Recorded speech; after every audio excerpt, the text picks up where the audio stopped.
Hello everyone and welcome to Suga's Kitchen. So today I am going to show you a nice curry made out of the banana blossom, the banana flower or the vazhapoo as we call it in Tamil. It's a highly nutritious flower and the edible parts, as you can see, you have to remove these layers, and as you remove, these florets get exposed.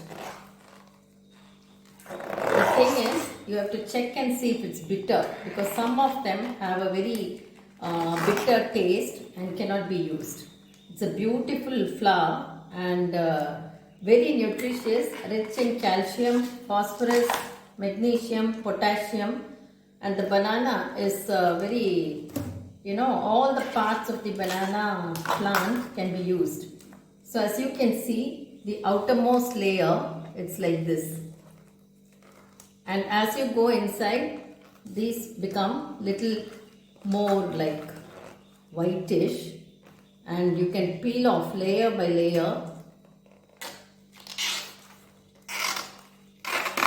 It takes a little bit of time, so many people are reluctant to make this, but we love it and it's worth the time and effort because it is very, very nutritious. So the outer layers are colored little more brown, and as you go inside, revealing the florets, as you peel off these layers, this becomes more whitish. So I'll just show you how exactly to cut it. Cutting, there is a technique. First, you have to put some water, a little bit of curd and turmeric powder in this, so that it doesn't decolorize or oxidize.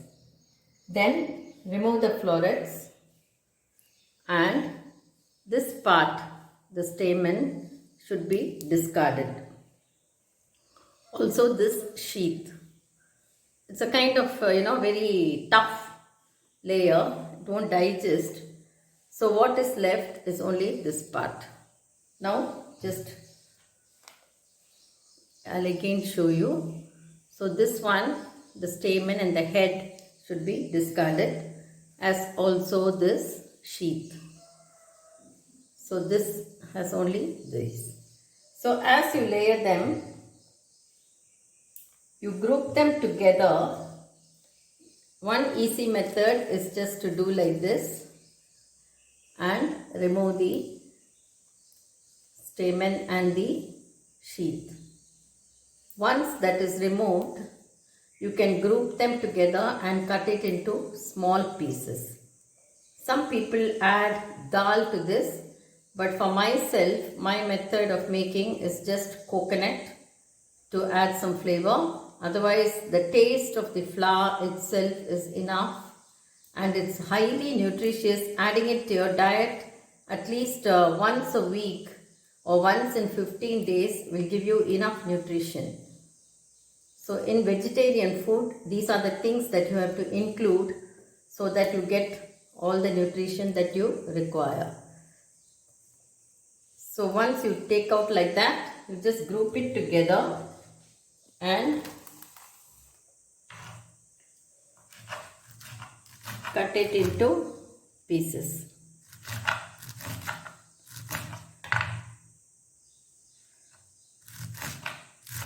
As soon as you cut it, drop it into the water in which you have added curd and turmeric powder. No need to add salt. You can add it while cooking. So these are the discarded portions. So you can see this and the sheath.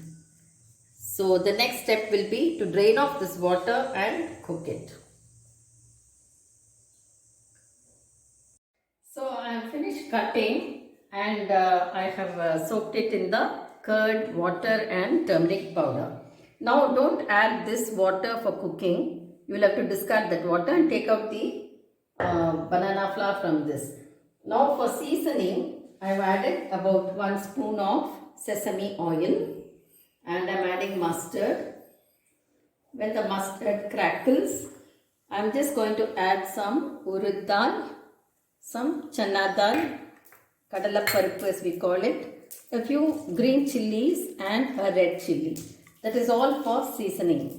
Now we want to retain the flavor and the essence of the banana flour. It has a very peculiar nice flavor and aroma, and too much of masala or dal added to it will kind of suppress the original taste. So this is all I add, and in the end I'll add some coconut. Not all of it, some of the coconut flakes. I always grate the coconut in this traditional coconut grater because the coconut flakes will retain the milk. So the mustard has crackled. I'm adding the urad dal, the channa dal. Just give it a stir.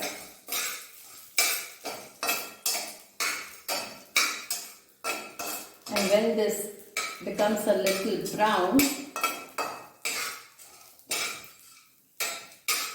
this gives a crunchy, nutty taste to any vegetable that you add, the urad dal and the channa dal.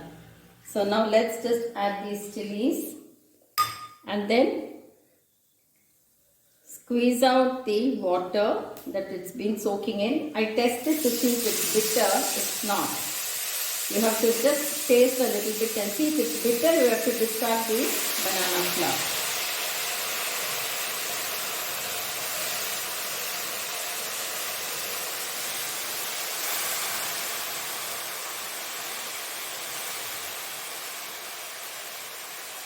Now I am adding fresh clean water to cook it, not too much, just to steam it a little bit to cook it. So it is not too much water, just a little bit, and if you close it and keep, it will cook. Salt? Salt in the end. So let it just cook. Yeah. After it cooks, we'll add a little salt, and turmeric is already added in the water and curd, so I'm not adding turmeric. And I'll add the coconut flakes. So the banana flour is cooked. I added very little water and just closed it with the lid. It's kind of steam cooked, but cooked well, and just add your salt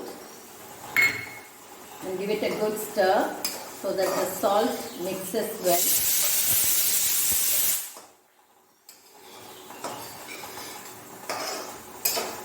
And now I am switching off the gas and then adding the coconut flakes.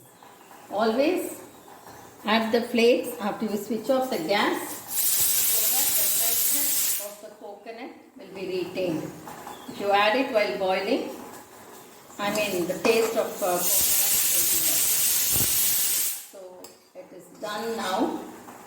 As you can see, just show it close up. This is how the final result is. You can add more coconut if you wish, but that's enough for this curry. And to go along with this, I'm making drumstick sambar, rice, and a biscuit.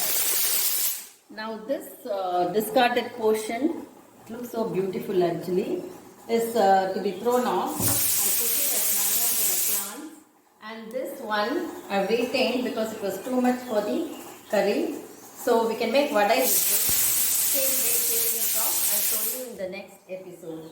So enjoy the banana flour, the banana blossom or the vazhapoo curry, highly nutritious, packed with all